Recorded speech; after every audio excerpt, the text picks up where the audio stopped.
Well, this is absolutely not the video I was intending to upload this week. I was planning to be editing another video I've been working on about starting 2026 off by finishing 2025 home projects.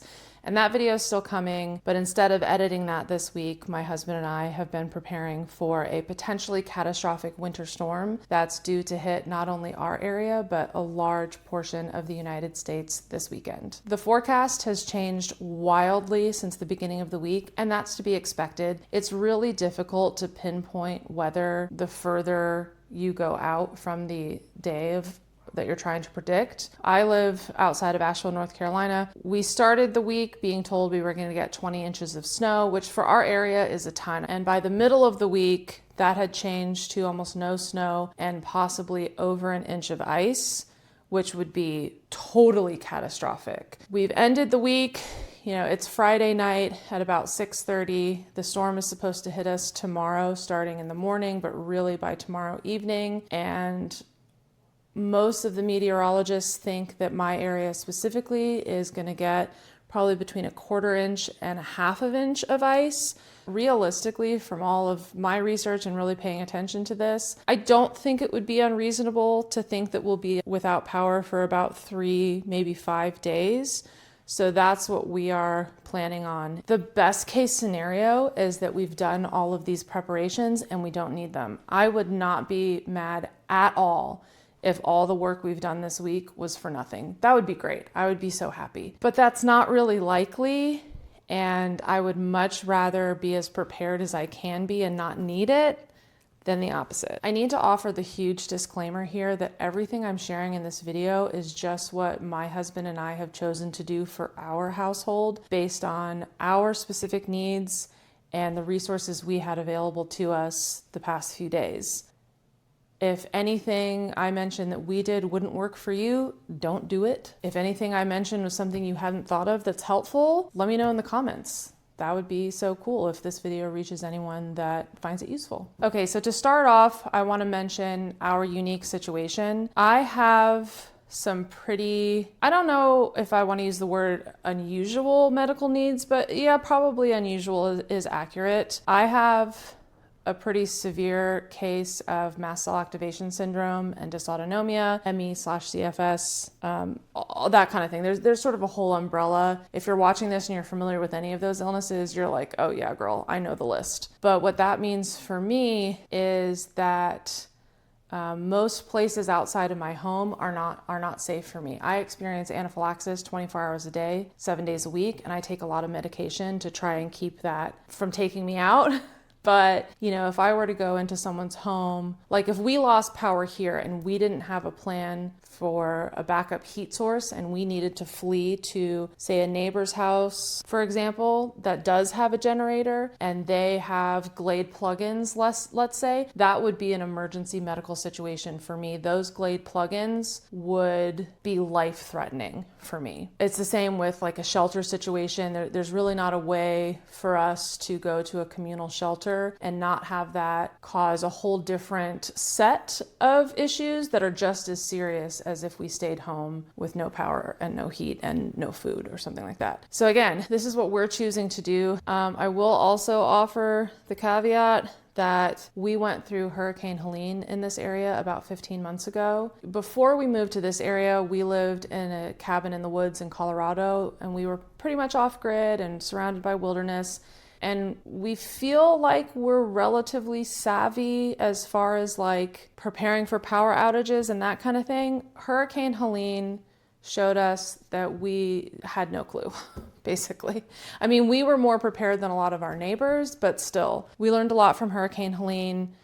But I'll be the first one to admit there were a lot of things on my shopping list that I just did not buy in the last 15 months. Money has been tight for everyone, us included, and it was really hard to justify finding money to buy a whole entire generator when we haven't needed it. We are under contract for a pretty large solar panel array to be installed. We're installing about 15 kilowatts of solar panels and about 28 kilowatts of backup battery power, but that's not happening until March, and we need to have a backup heat source for this weekend and potentially into next week. I'm thinking we're somewhat likely to lose power tomorrow night, Saturday, and we're very likely to lose power Sunday morning if we haven't already. Monday night, we get some really cold temperatures. It's going to be -1, which is very cold for this area. And then going into Tuesday, things are going to warm up and be a lot nicer. So I think it's very likely that we would be without power for all of Sunday and all of Monday at the very least. But depending on how many other people are out of power, and like this is affecting a huge portion of the United States. So it's not like Helene where all of the people who knew how to work on electrical lines came in from other places to get us up and running more quickly. My husband and I are preparing for 3 to 4 days to be both without power and unable to go anywhere. And then we're thinking by Wednesday, even if the power is still out, we could go and buy more gas for the generator and, maybe more food if we had to, kind of thing. So we're preparing for about 3 to 5 days with whatever we've gathered by already. So we've had our eye on the storm for honestly about 2 weeks. We didn't realize how serious it was going to be until Tuesday or Wednesday of this week. And I'd say that's probably about when most other people realized too. So by the time we were starting to try to gather big supplies like a propane heater or a generator, so was everyone else, and the shelves were cleared. I know I'm giving a lot of disclaimers, but understandably, people can get really nitpicky about this type of information. And I just want to be really, really clear that everything we're doing is just based on our specific situation. So Tuesday, we'll say, is when we started to think, okay, it's starting to look like it's likely that we'll lose power for at least a few days during a period of time where it's going to be freezing, below freezing, really cold, and the roads are going to be really icy, so travel will be nearly impossible. Okay, so because we don't have our solar panels or our battery backup yet, if the power goes out here, and we're an all-electric house, we don't have a propane hookup, we have an electric car, we're an all-electric house. So if our electricity goes out, our biggest concerns are heat, keeping every living creature in this household warm enough to survive. On top of that, when I experience extreme temperatures in either direction, I have additional symptoms that are really dangerous. So, not only keeping it a temperature that we can survive, but keeping it a temperature that I don't get those additional symptoms, having enough food for everyone, and that is a little more tricky. I only have 9 individual foods that I can eat without experiencing anaphylaxis, and the 3 of them that are shelf stable can't make a meal. I can have olive oil, I can have salt, and I can have coconut aminos as long as they're unopened, because once you open the bottle, you have to refrigerate that, and I can't survive off of that. All of my other safe foods have to be refrigerated or frozen, so that was something that we had to keep in mind. Not only do we have to have heat, but we have to be able to keep our food at a safe temperature. And then we have to have a way to heat it up, because it's also not a great idea to eat cold food when you're already cold. So those are kind of our biggest things. Our house, the room I'm standing in right now, we have kind of a great room situation, living room, dining room, kitchen combo. And this has vaulted ceilings. The vaulted ceilings are only 10 feet up, but this is not a very heat efficient space. Then we have our primary bedroom, bath, and closet, which is over our garage and has tons of windows. Not a heat efficient space. Then on the other side of the house, we have a laundry room, my office, a guest room, and another full bath. That's a more heat efficient space, but it's all on the exterior of the house. Then when you go downstairs, it's the same footprint as the upstairs, but this half is our garage and the other half is 2 rooms. My husband's office, which has no windows and is almost completely underground because we have a walkout basement. And then we have sort of a long, skinny room with 1 window. If I have time to edit this more than literally just taking out pauses and ums, I'll put in video here showing you all the rooms of the house real quick as I'm describing them. Maybe. We'll see if that makes it into the video. But anyways, in that long room, it only has 1 window, and then there's a door to the backyard, a door to the garage, a door to a full bath, a closet, and then the door between the 2 rooms. And there is a door at the base of the stairs. So to me, it made the most sense for us to all gather downstairs and basically just shut off the upstairs in the case that we lose power. Originally, we thought maybe we would just confine ourselves to that one windowless room, but we've realized the long skinny room isn't that much more, so we're just gonna be in both rooms. And let me actually go down there and tell you more down there. This is the longer, skinnier section of the basement that I just showed you video of. I'm currently in the bedroom area. Eventually there'll be a curtain here that more separates the bedroom side from the sort of mudroom storage side. We realized that once the power goes out, being down here would be much easier to heat. Originally, we were going to try to get our hands on a Mr. Buddy propane heater. Those are kind of like gold standard for a lot of prepping natural disaster situations. But again, with my unique health situation and the fact that my main dangerous symptoms are respiratory in nature, I'm just not sure if I could handle having a propane heater in the house. Even though they're very safe in general, I'm that 1% that could be really affected by what little fumes those do put off. And also, we couldn't get our hands on one when we were trying to find one because everyone else is also trying to prepare for this storm. We do have this pretty robust space heater. I think this is considered resistive heat. I might be saying that wrong, but resistive heat, if that's the right word, is not efficient in a power outage. I am well aware of that, but this is what we already own. And using this to heat the space, even though it will consume a lot of energy, we know it's safe, we know I can tolerate it, and again, we already own it. So what we chose to do was to go buy a generator. I found one on Facebook Marketplace. It's a Champion 5500, not the dual fuel, just the gas model, not the electric start, none of the fancy features, but a really well-reviewed quality workhorse that gives us, I think, 4,000 watts of continuous power and 6,500 pull. Great. We can totally make that work. So then, once we knew what generator we were getting, once we knew this was the heater we're gonna be using, then we can figure out everything else that's possible, how much fuel we need. This pulls 1,500 watts continuously. It cycles on and off, but I ran a bunch of different calculations based on our generator. Our generator has a 3.7 gallon gas tank, which is rated to run for 20 hours at 25%.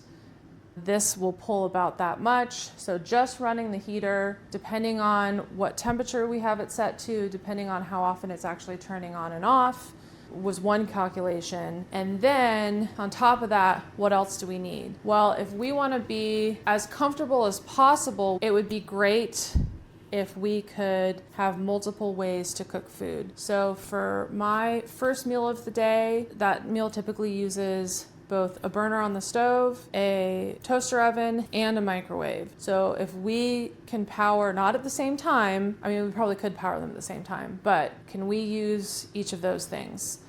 Can we use the microwave a couple more times a day? My husband, you might be able to hear it in the background, he's running an air fryer right now. He has a lot of frozen food already stocked up that just needs an air fryer. I will say the air fryer does pull the most power. That pulls about 1,800 watts. And that's actually the most fuel consumptive thing on the list, but this is the thing we're going to be running the most, so this is going to use the most fuel. Anyways, I put all of those calculations, then we factored in, maybe a lamp or two, charging cell phones, that kind of thing, maybe running a fan to help get any warm air between these two rooms. I also factored in needing to open the door to go out and refuel the generator and let the dogs out, and that was going to be a heat loss.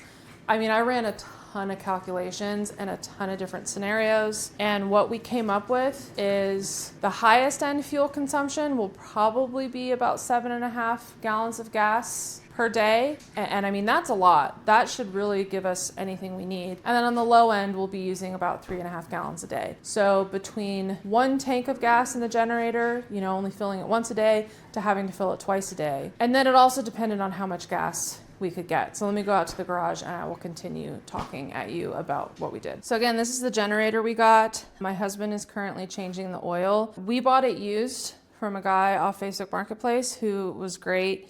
He has a snow cone truck business. So this was a generator he bought for his snow cone truck. It's only been used for 77 hours. He did a really good job with the 5-hour break-in period. He sold this one to us because he got a different model for his truck. If you were to buy this brand new, it comes with a bottle of 10W30, but because we're going to be experiencing such cold temperatures for many days, it just makes us feel better to go ahead and change the oil now. So A, we can run it for 100 hours nonstop, and B, we're putting 5W30 oil in it, which is a synthetic and is rated for much colder temperatures. So anyways, a lot of our prep has involved trying to make sure that we are prepared and we are covered, but we don't want to get into hoarding territory, and we don't want to get into the territory where we have, to some degree, having a little bit more than we need is okay. I do think we might end up hosting a few neighbors. Some of the conversations I've been having with my neighbors the past couple days have felt very familiar to the conversations I was having with them before Helene, where they were like, okay, Chicken Little, it's not a big deal. And then it was very much a big deal. So to some degree, we're preparing a little bit to potentially have a few neighbors also in our basement with us. But we also don't want to, hoard 200 gallons of gas and we don't need it, and now we've taken it away from someone else. I guess that's not really applicable with gas. There's plenty of gas, but gas cans, like we didn't own a gas can before yesterday. So my husband only bought 6 because from our calculations, if we are using at the high end 7.5 gallons of fuel a day, we need about 30 gallons to make it about 4 days. So that's why we bought 6 5-gallon gas tanks and 30 gallons of fuel for this generator specifically. Gosh, I'm just talking at you so much, but again, most of this video is for me to look back on. There are 2 other things possibly unique to our situation that's working into our prep plan. We own this Tesla Model Y. No, I do not recommend Tesla, but this is the car we have, so whatever, let's move past that. And then we have this little Jackery power station. I can't remember what these are actually called. This guy is 1,000 watts, I think. If we're being completely honest, it doesn't do much. We should have gotten the bigger one, but we have it. We already own it. So a couple of things. Number one, if worst came to absolute worst, like if the generator fails for some reason, we're not able to get it back up and running, we could sit in the Tesla and have the heat on in the Tesla, pile the dogs in and survive. It wouldn't be particularly comfortable. We wouldn't really have a way to do the cold food, like to heat up food, but we'd survive. And having this little guy, the way we're working that into our plan is, I don't know if you can see this red power cord on the floor. So this red power cord will run out to the generator that'll be sitting, out here. And that cord will be dedicated to the heater. So for the most part, the heater will be plugged in and potentially pulling 1,500 watts from the generator. The Jackery power bank is what will plug any small things, lamps, cell phones. We'll have our router and a home base plugged into that so that we can still have our security cameras on so we can keep an eye on our generator. I don't expect, we live off the beaten path anyways. We're kind of rural already. I don't expect anyone to be driving up and down our little tiny neighborhood road that has like 10 houses on it. And I absolutely don't expect any of my neighbors that I know to steal my generator, but we're still going to keep the security cameras on because we're going to theoretically be in there staying warm, not out here keeping an eye on the machine. Anyways, I digress. In addition to this red cord that you can see, I have another yellow cord that's the same rating. It's like a 10 gauge, rated for cold weather, rated for outdoor use, all that kind of stuff. It's overkill. It's more robust than we needed. We already had this cord for the Tesla when we've needed to, in certain situations when we've needed to charge it from like a regular 120 plug. But it's great that we already have it in this situation. Anyways, red cord to the heater. A yellow identical cord is what we'll plug the Jackery into when we need to charge that. And those 2 things can be plugged in at the same time. The Jackery uses about 400 watts to charge. Honestly, usually even less. And because we have a 4,000 watt continuous pull rating on our generator, that'll be no problem at all. And like I said, just for like clean operating systems, we'll have in our mind that we're only plugging lamps and cell phones and routers into that guy. It doesn't really matter, but it's just easier for us. You know, when you're cold, when you're stressed, when you're experiencing a natural disaster, you want to take as much of the mental load off of yourself as you possibly can because you don't want to make mistakes, right? So that's just easier for us. Okay, so with that yellow cord, that will also be the cord that we'll use to power an electric burner, a toaster, a microwave, or an air fryer. Never at the same time because it's just that one cord. Again, we're giving more opportunities for our brain to not have to work and not make any mistakes. And when we need to cook anything, we will turn off the heater and make sure that's not pulling anything. And then we'll use each one of those things independently as necessary. So like I would plug in the toaster and do something with that. And then I'd unplug that from the yellow cord, plug the microwave in, run that for a minute or two, then unplug that, and so on and so forth. So that just helps us make sure that we don't accidentally run the heater and like the air fryer at the same time and potentially go above that. While I don't think that would go over the 4,000 watt continuous pull, that could go over the 6,500 watt like initial pull thing. Anyways, I hope I'm not confusing anyone, and I could break this down even more if you need me to, but I'm not really an expert, and there's lots of other YouTube videos and like random dads and grandpas on YouTube who will explain all that better than I can. So now I'm standing in the other side of the basement. This is my husband's sort of office area. You can see the door here that closes off the stairs. So that'll be really great to close that off and put a blanket over it and not lose a bunch of heat to the open doorway. We will still lose some heat just to the upstairs because the insulation envelope of our home is the ceiling and the exterior walls. There's no insulation between this ceiling and the floor above. However, there is insulation in the walls of our garage. We paid extra for that, and in the ceiling between the garage and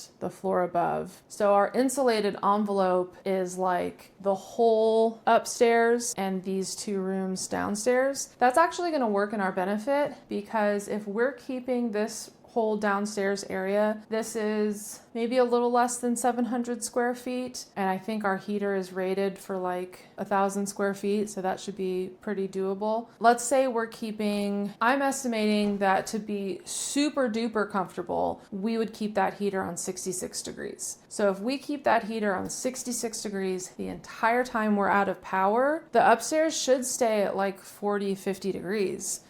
The section of the upstairs that's above the garage might get a little bit colder, but I don't think it will go below freezing up there. Then I also wanted to mention, I said in the last section, it's possible that we might end up being a refuge for some of our neighbors, which we're more than happy to do. I have to navigate it a little carefully because of my compromised immune system and again with the fragrance thing, but we're more than happy to keep people alive. So I also realized this area is great because we have this huge couch, so at least 2 people can sleep on this couch. I also have a blow-up mattress down here that the blow-up thing is battery powered, so we could blow that up and put that here. And then you saw in the basement bedroom area we have a bunk bed. So, you know, we can sleep 1, 2, 3, 4, 5, 6 adults pretty comfortably. Okay, so some of the things that I've done a couple of days leading up to the winter storm. I cleaned everything. So on that couch you just saw in the other room down here, you know, I took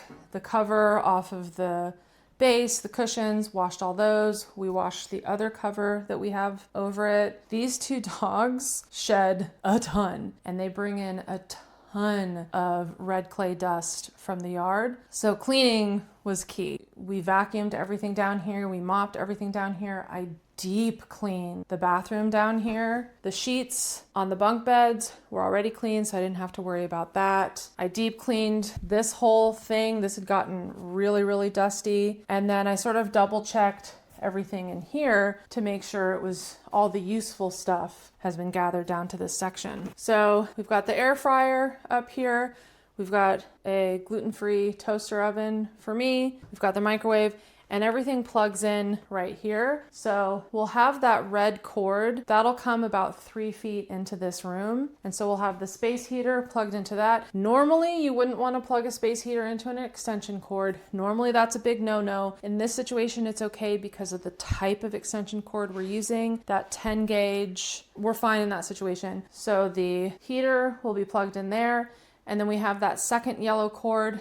These are only 50-foot cords. If I had time to get longer cords, I would have, or if I didn't already have these 50-foot cords, maybe I would have gotten a couple of 75-foot cords, because we are running them across 20 feet of driveway because the generator has to be 20 feet from your house. Then it's running through 22 feet of garage, so it's only going to actually come in from this door a couple of feet. We're making it work. Space heater will be plugged into the red cord, and then I think I'll bring in a little cart from the garage that we can have all the cooking stuff on, because it's gonna have to be like over here because the extension cord is gonna be over here.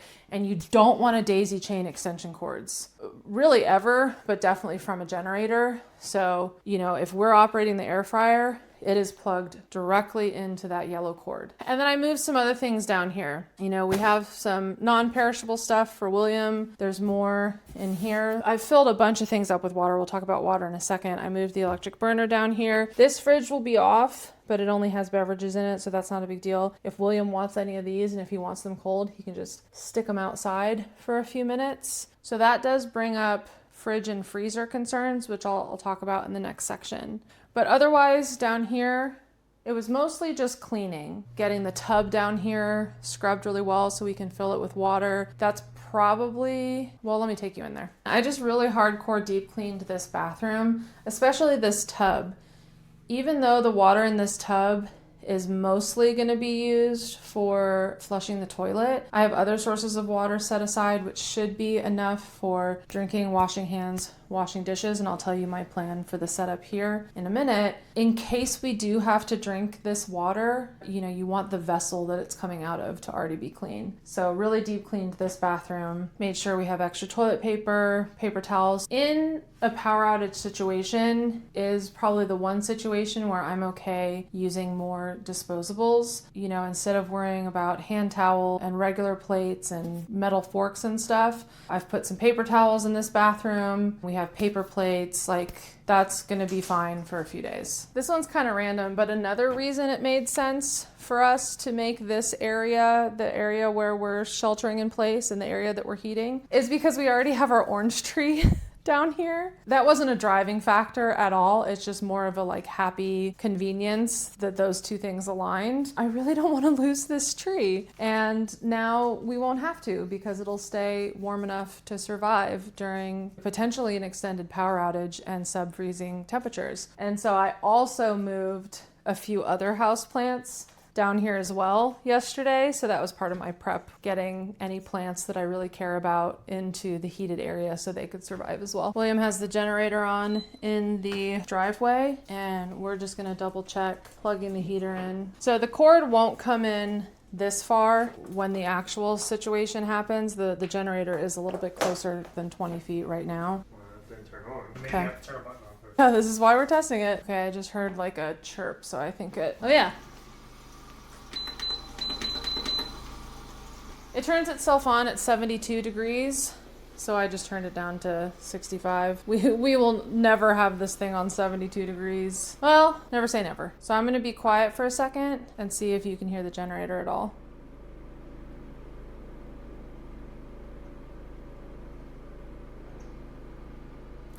My microphone probably won't pick that up.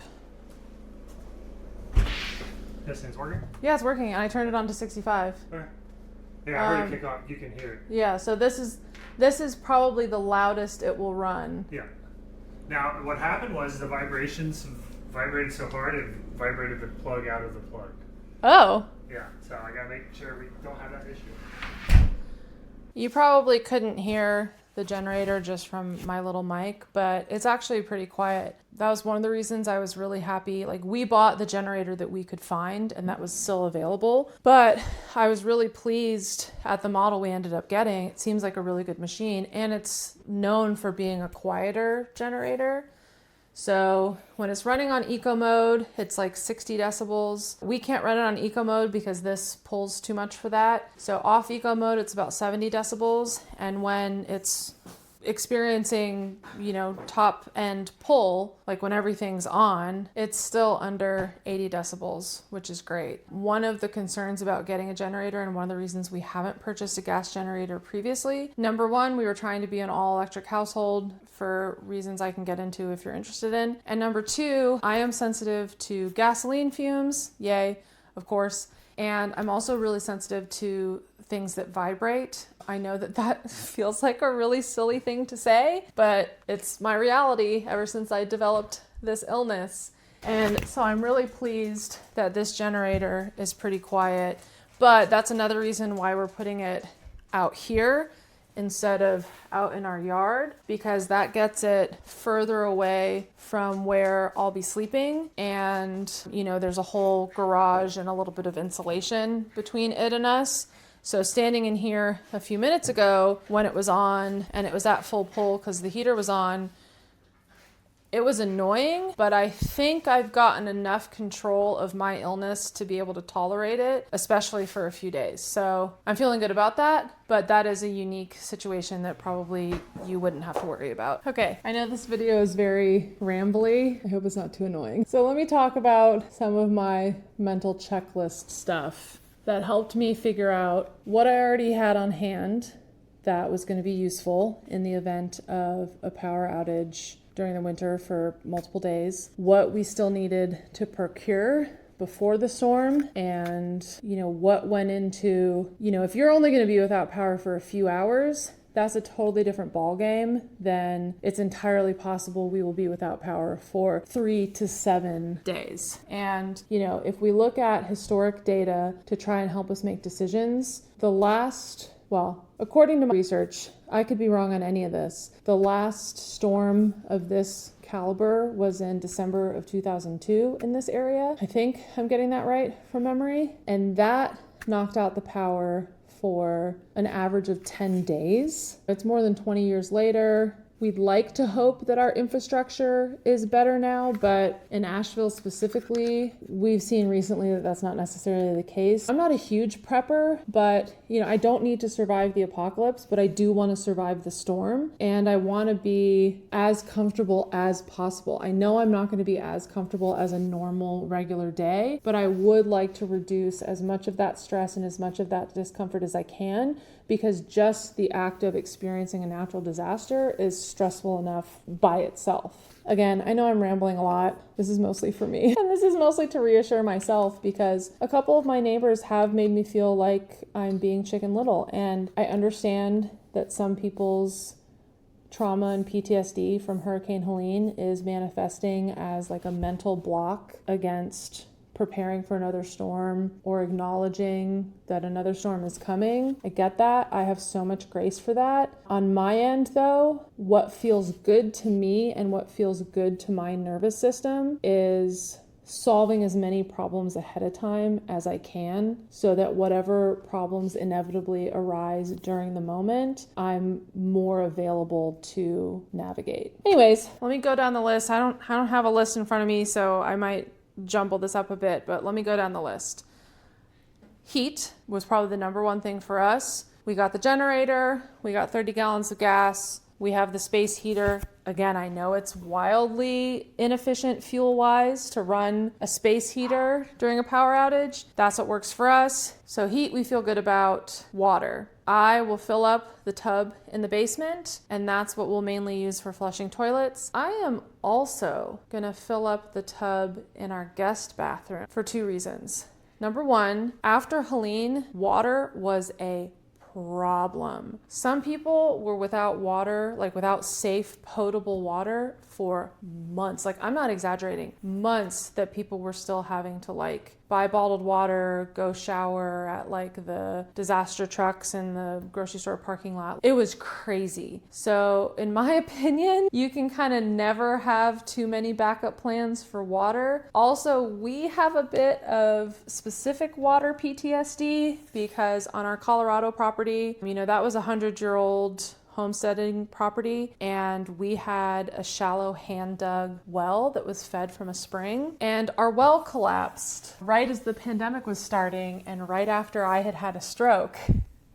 And because of the pandemic and then because of the winter weather, you know, where we were at, winter is from like September to June. Basically, we weren't able to get a new well drilled for like a year and a half. And also we had to figure out how to pay for it and we had to figure out where to put it because of our treacherous terrain. It was a nightmare trying to keep enough potable water on hand to survive during a pandemic, recovering from a stroke, in a cabin in the woods. I can't remember. I think we were like 7,000 feet above sea level on the side of a mountain. It sucked. It sucked. And so for me personally, when I hear that a potential power outage is coming, my first thing is like, let me make sure that I have water.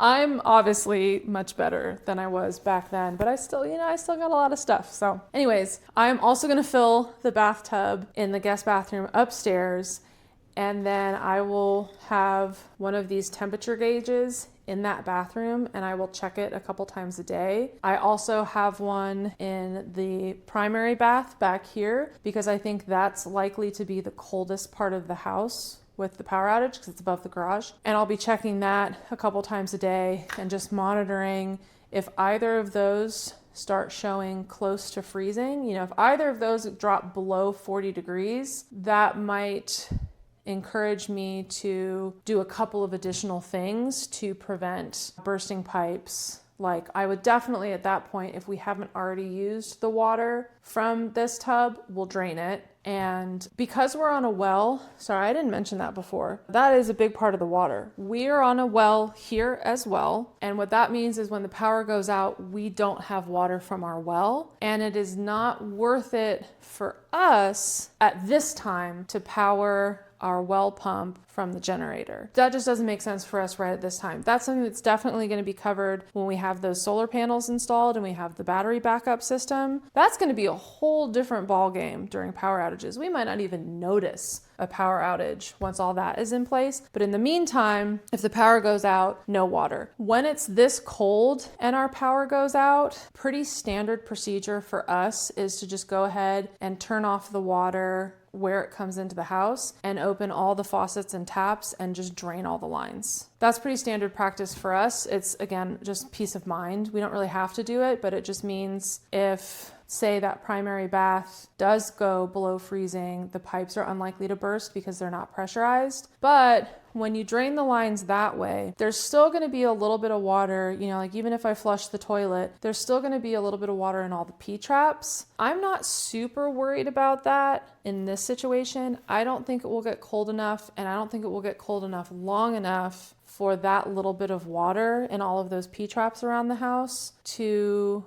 cause any structural damage to the plumbing. I really, knock on wood, I really hope that I'm not saying something that I'm going to come to regret, but I think that's fine. So anyways, for water, I'm going to fill up the tub downstairs. I'll fill up the tub up here. We don't usually buy bottled water, but we did go and buy 2 cases of bottled water to have on hand just in case, especially if we do end up hosting a neighbor or two. That'll be nice to have. I filled up some other like jugs and bottles that I already had on hand. And then I have these guys. So these guys are going to be really great.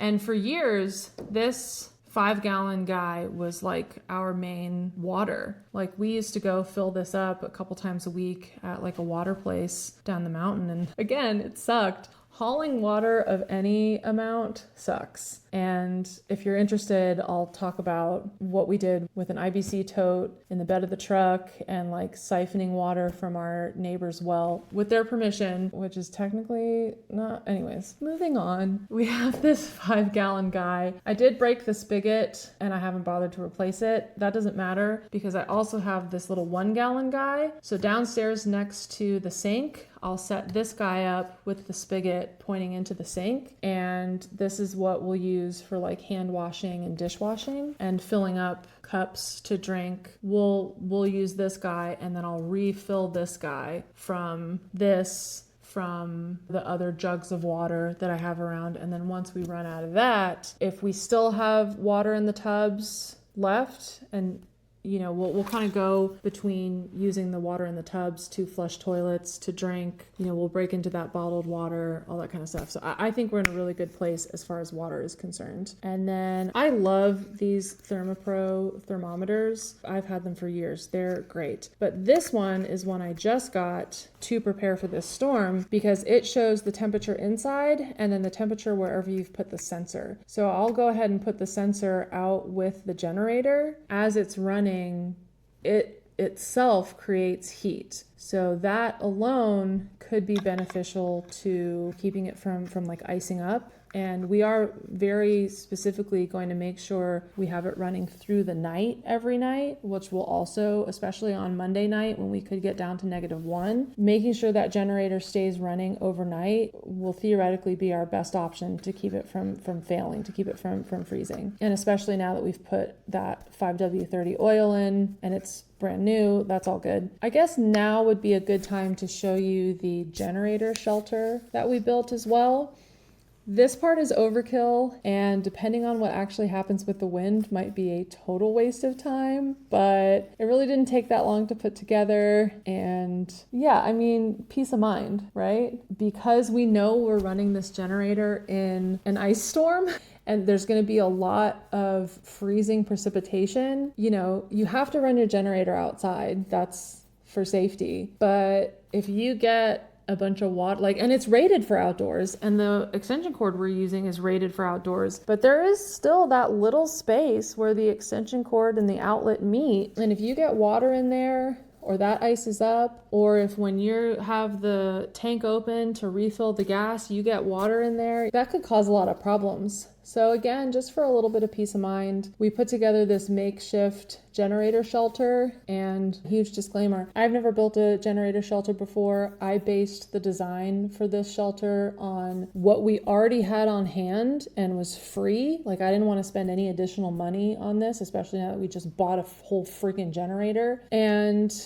based on the information I could find online of the do's and don'ts for that. So the biggest thing I read was that the shelter can only have 2 walls, and those walls have to be adjacent, they have to make an L. You don't want the 2 walls to be on opposite sides of each other to create a tunnel. And then a lot of things I read were not to have a lip on the top because you don't want to create a place where exhaust can collect. I was working with the parameters of there has to be 2 to 3 feet of clearance on all sides of the generator itself, and it has to be completely open on the side with the exhaust. So this is what we put together with a few T-posts, a few pallets, a tarp, and a bunch of staples and a couple cinder blocks. And we tried to angle it going with the wind. From the projections that I looked up for this storm, we should mostly be seeing wind coming in from the northeast, I think it was. So that's how we've oriented our generator shelter. It's entirely possible that the wind will come from the other direction. It's also because it's a storm, there's going to be a lot of swirling wind. Whatever, this is the shelter we made. Hopefully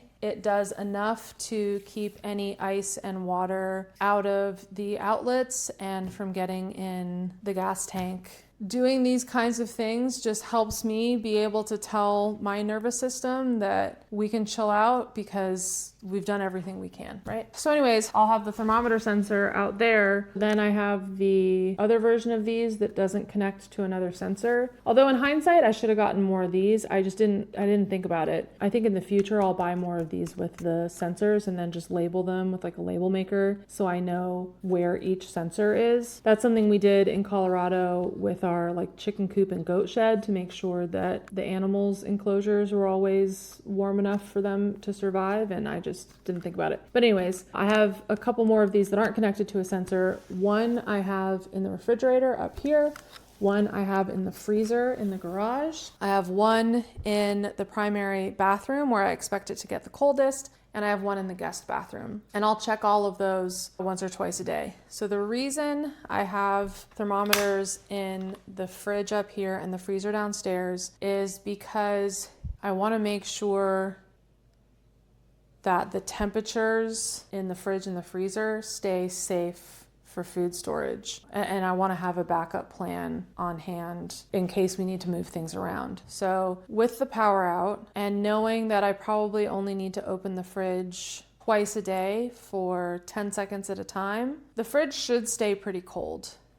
As I mentioned before, we are going to get some residual heat from the heated basement up into this part of the building envelope while the power is out. I do think it should stay between 40 and 50 degrees in here. So I want to monitor that, because if it starts to get above like 38 degrees in the fridge, then I need to move that food somewhere else colder. And the same thing with the freezer in the garage. I think it should stay pretty well at the right temperature, but if it starts to change, we need to move things around. I don't want to say the nice thing about an ice storm, but a somewhat more convenient thing about a power outage in the winter is you can just store your food outside. So I got out our Coleman cooler, and if we need to, we'll move food into that and just put it right outside the door in the basement that goes to our backyard. With the caveat, if you're watching this and you're thinking that that's your plan for keeping your food cold, keep in mind that like Tuesday, for example, it's supposed to get a lot warmer on Tuesday,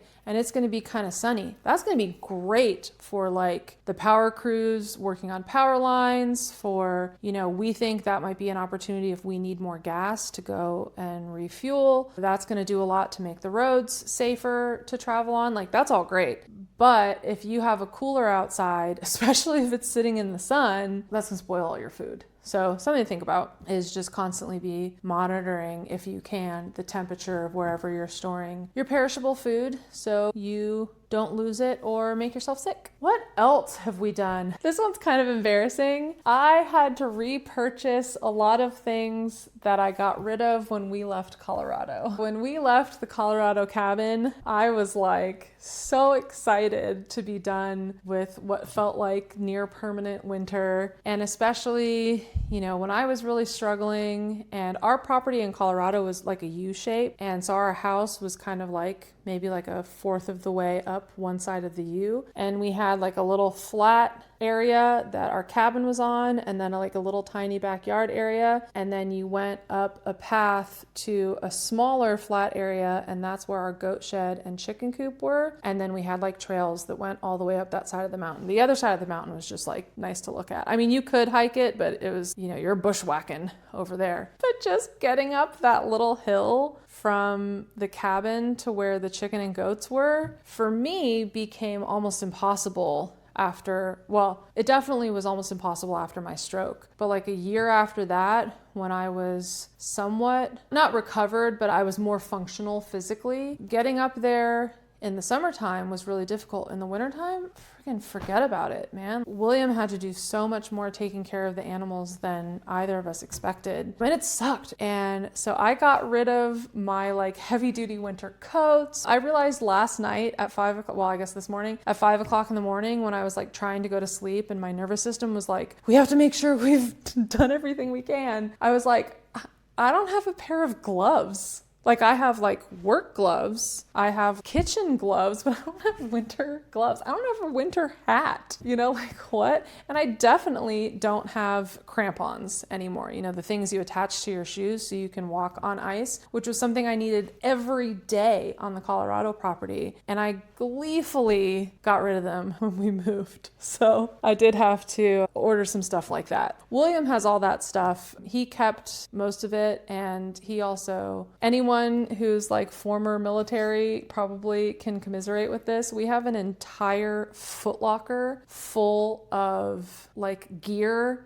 that he had to buy during his military service. Most of it that he never had to use during his military service, but he paid a lot because the government doesn't pay for that. You have to pay for that gear out of your own salary. And he's like, oh, I am never getting rid of this. And all of it is in case he got sent to the tundra. I don't know, it's wild. Anyway, so he's set. He's good to go. I, on the other hand, wanted to make sure that if I have to go out and refill the generator at 2 o'clock in the morning when it's like 1 degree and freezing rain, that I can do that. What else did I buy? I bought just a 10 pack of those portable hand warmers, like the air activated hand warmers. I don't think we'll need too many of those. I think that'll be really great for when we do have to go check on the generator and refill the gas. But I didn't want to buy too many because I know those will be really useful for people that aren't as well set up as we are. So I just bought a little 10 pack. And a lot of the stuff I'm mentioning to you now,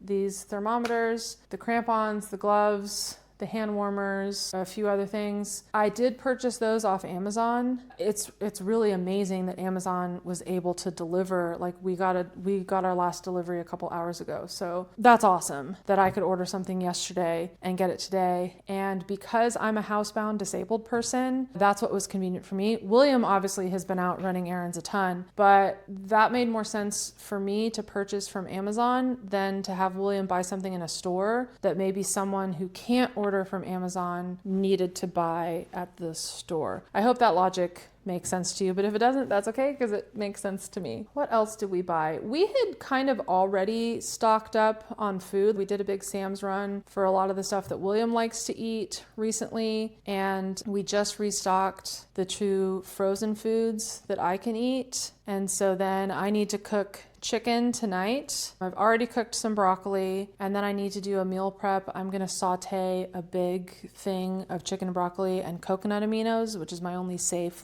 seasoning. And so instead of normally I will take my meal prepped baked chicken and my meal prepped steamed broccoli and add it to a pan with a little bit of oil and coconut aminos twice a day, and that's my lunch and my dinner. But I don't want to be using the electric burner that much when the power is out because that'll take a lot of fuel. So I'll sort of meal prep the finished meal so that I can just heat up portions of it. There is some concern about histamine issues there, being a person that does have histamine intolerance, but we got to find that compromise in situations like these. So I still need to cook more chicken. I need to do that big meal prep. I've done most of the laundry in the house. That's a big one. If you can get all of your laundry done, and if you have the time and the energy and can clean your house before a power outage and a natural disaster, again, it's just more things that are like, I don't have to worry about it. Like, I don't have to worry about, we're already using all the blankets that are clean, and now we're also using blankets that we didn't bother to wash. Just don't worry about it. Same thing with clothes. All my clothes are clean, so I have plenty of days of clean clothing. Because that's another thing in a natural disaster. Anything you can do to maintain normalcy, in air quotes, is beneficial. So if you're someone that changes your clothes every day normally, it would be great if you could still change your clothes every day during a power outage, during a natural disaster. I'm someone that prefers to shower every other day. And if our power is out for 3, 5, 7 days, that won't be available to me. So I definitely want to be able to change my clothes and get a little bit of a sense of being cleaner where I can. I have wet wipes on hand. I have specific face wipes on hand. So we'll be doing that kind of stuff. I make my own dry shampoo. I made a new batch of dry shampoo so I can have plenty of that. It's that kind of stuff. We already have a bunch of battery-powered tea light candles. Great. We already have a couple of light bulbs that screw into regular lamps, but they don't use the electricity from the socket. Like, the lamps are unplugged and the light bulb itself is battery-powered. So that'll be really great. The lamps we'll have on downstairs will even feel like it'll just be the regular lamps with a different light bulb. I actually do have a list. Let me go get it and see what I'm forgetting. There are a ton of really great winter storm preparedness, power outage preparedness checklists online, and I've consulted a lot of those.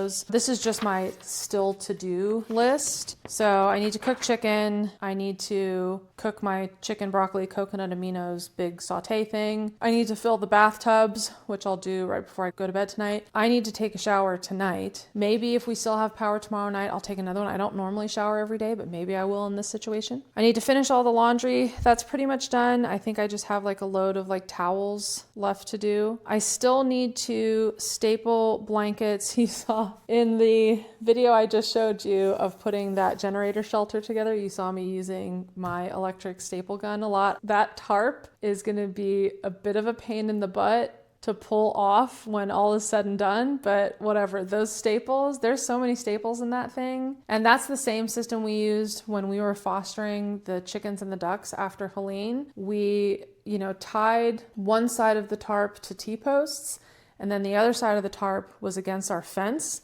and we just stapled it to the wooden fence posts.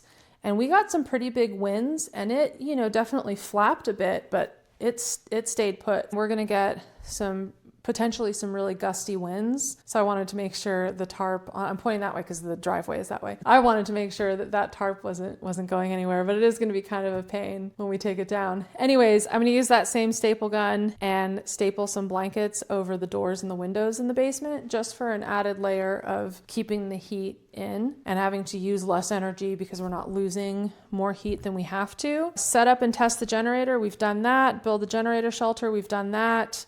Move anything downstairs needed for a week. So after I take my shower, I'll move my face cleaning wipes, my face lotion, I'll move a few things downstairs. If I thought that any part of the house was going to be below freezing for any length of time, I may also consider moving things like cleaning supplies, paint, maybe certain types of personal care products, maybe certain types of medication, anything that could be compromised by freezing. I might also move down into whatever space is going to be heated. I don't think that's going to be an issue here, but it's something to think about. I need to clean the Coleman cooler. I've gotten it out, but I should give it a quick cleaning in case we need to use it for food. It's been sitting in the garage for a while. Just before the storm starts to feel bad, so that'll just depend on what's happening outside the windows tomorrow.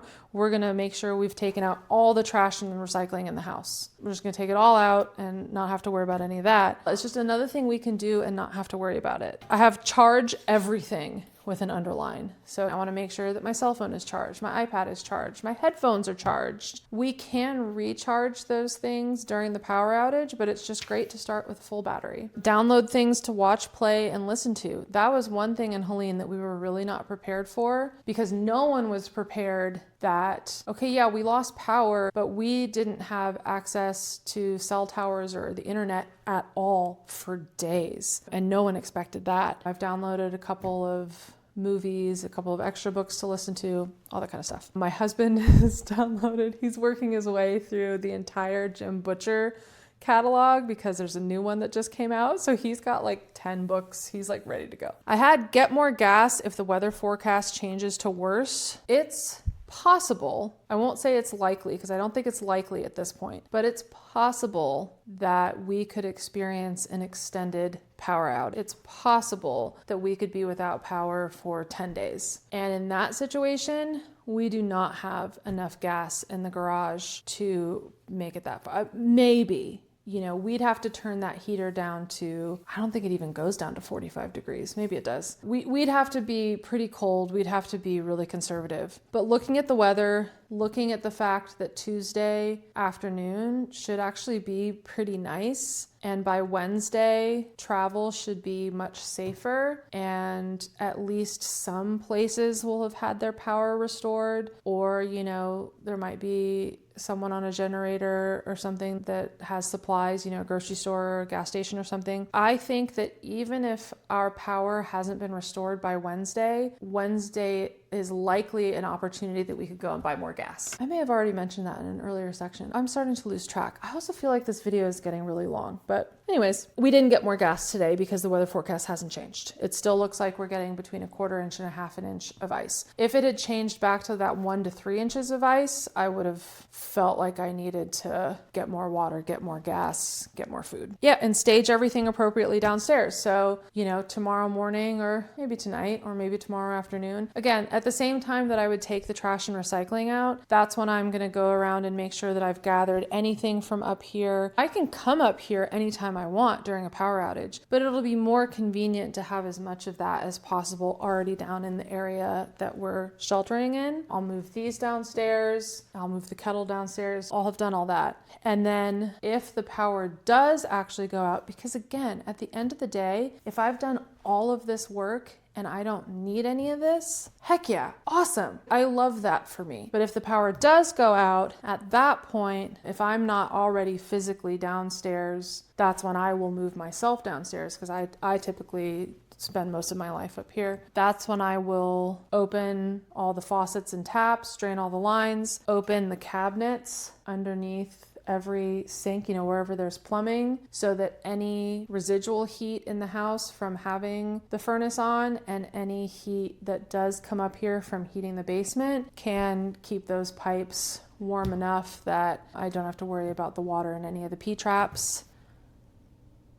Yeah, I think that's it. We only have 2 dogs, so that's pretty easy. We have plenty of food on hand for them. One is a Nordic breed, so going outside in these temperatures, he's already doing... We've already had temperatures this low. That's not the issue. The issue is going to be the ice, but the dogs will be just fine down in the basement with us. We don't yet have any livestock, which is really convenient. If we had chickens or goats like we did at the Colorado property, that's like a whole nother list of things that we'll be building our chicken coop here over the next couple months. And we're doing a lot of things as we build this time around to kind of plan for inclement weather, to plan for power outages and that kind of stuff. And that's really, I guess that's how I'll wrap it up. I know this has just been a lot of yapping at you and not a lot of like interesting things to look at. Again, this video is mostly for me and for my mom. Hi Mom, we're gonna be fine. But that's really what I've learned personally for myself, and especially what our time in the Colorado cabin taught us. The biggest takeaway that I've gained just from my little life experience that I've had so far, and from all the research I've done and all the other people whose knowledge and expertise I've looked to for guidance, has been back up your backup plan and then back that up again. So for us, once we have the solar panels in place and the backup batteries, that's going to put us in a really good position for power outages. But from here on out, we're probably always going to keep that generator. From here on out, we'll keep, we'll use up the gas in the cans, but we'll keep the cans so that we could fill them again in the future. I don't know if I've mentioned this before on this channel, but I'll start mentioning it a little bit more. I am going to do a video just about this house build, because we went through a builder for this house. I was going to GC this build, but at the time, my health was just at the point where there was no way that I was completely bedbound then. So we had someone build this house for us, and it's essentially a spec home.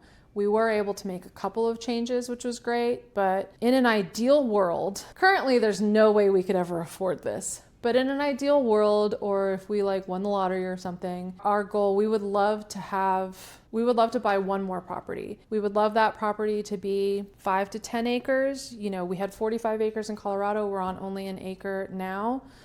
I think we would feel really comfortable with 5 to 10 acres and one final house build. And when we do that, a lot of what I'm talking about in this video is things I'm thinking about for that house build. We will absolutely have a buried cistern for water storage. We will absolutely have, a backup plan, and then a backup plan, and then a backup plan on top of that. Anything you can do to ensure that if the next thing down the line fails, you have another thing ready to go behind it. It's just, in this changing world where natural disasters seem to be coming more often and more severely, like I said earlier in this video, I don't need to survive the apocalypse, but I would like to survive the storm, and if possible, it would be great to do it comfortably. Yeah, I'm gonna leave it there.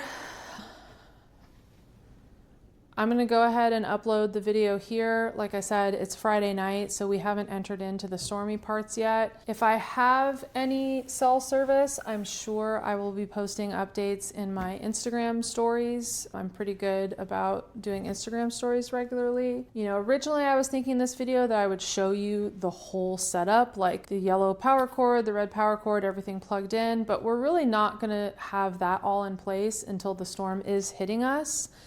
And I don't want to be thinking about a YouTube video when that's happening. So I'm going to upload the video here. I don't really expect anyone to watch it, but if you did, I hope that it was entertaining and maybe interesting, and it would be great if you, especially if you made it to the end, through all of this rambling and babbling, if you could leave a comment or a like or anything that would show it to more people. Thank you so much for watching. If you are in the path of this storm, or if you're watching this at any point in the future and you are currently preparing for a storm, I hope that you, your family, your friends, your loved ones stay safe, stay comfortable, and come out the other side no worse for wear. Wish us luck that we've done all of this for nothing.